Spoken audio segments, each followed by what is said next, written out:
Hi, welcome to week 3.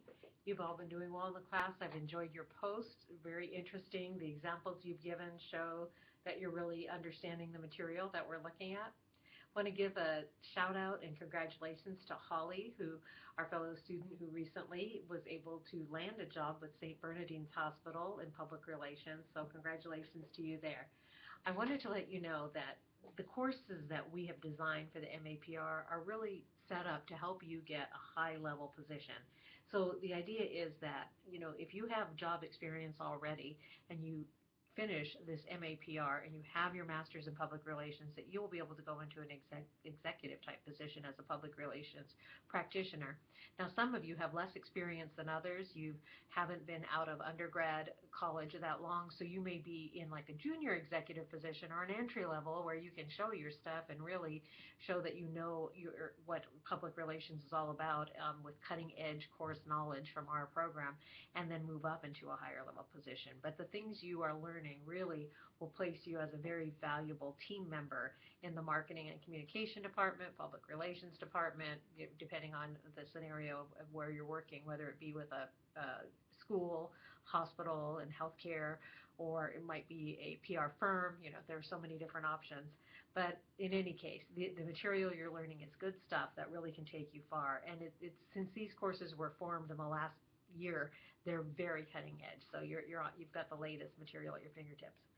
So as we look at the chapters that you'll be reading this week, you're going to be looking at chapter 4, which is promotions opportunity analysis.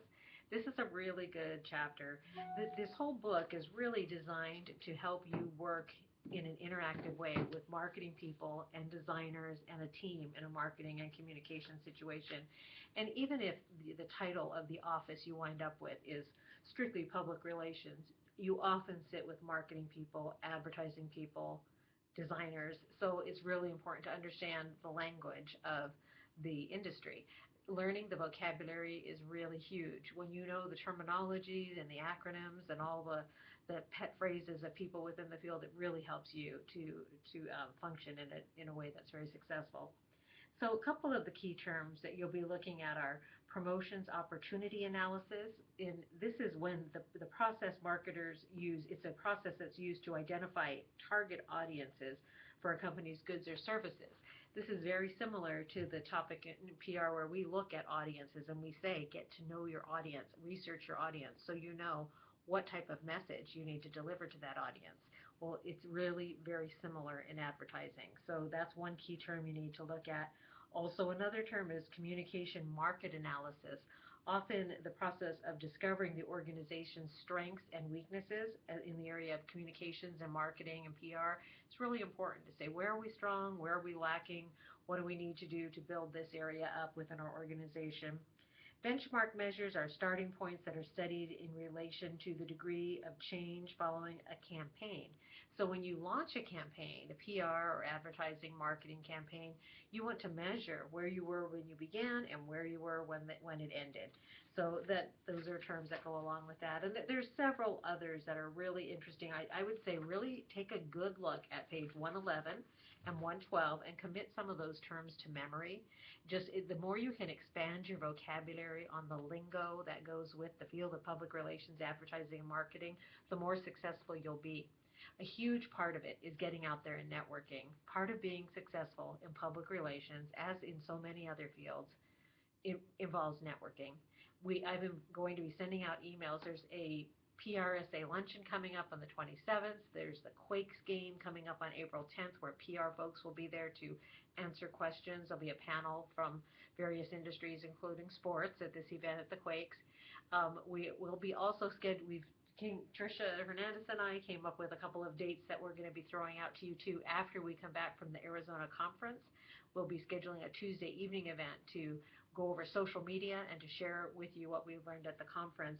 But any events you can go to where you can network with folks that are in the industry, that's fantastic. Chamber of Commerce meetings, Toastmasters, various clubs, business meetings, PRSA luncheons, even from other chapters. We have a student who's one of our undergrad students who always goes to the luncheons out in Los Angeles for their PRSA. They have these in Orange County as well, in various areas within the state. So Definitely, getting out there and networking is the way to go in PR. And when you do that, you will be networking with advertising folks too. There was an advertising event in December. I couldn't attend it. It was kind of a paired event. The PRSA and the Advertising Association had a mixer around Christmas, but I was teaching that night, so I wasn't able to make it. But being very visible at events of this nature will help you as you continue your journey.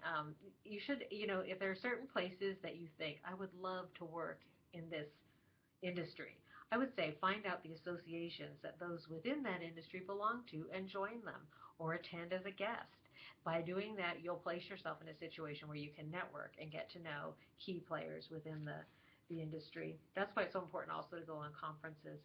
Okay, now I'm looking at the next chapter for this week, which is Advertising Management, Chapter 5.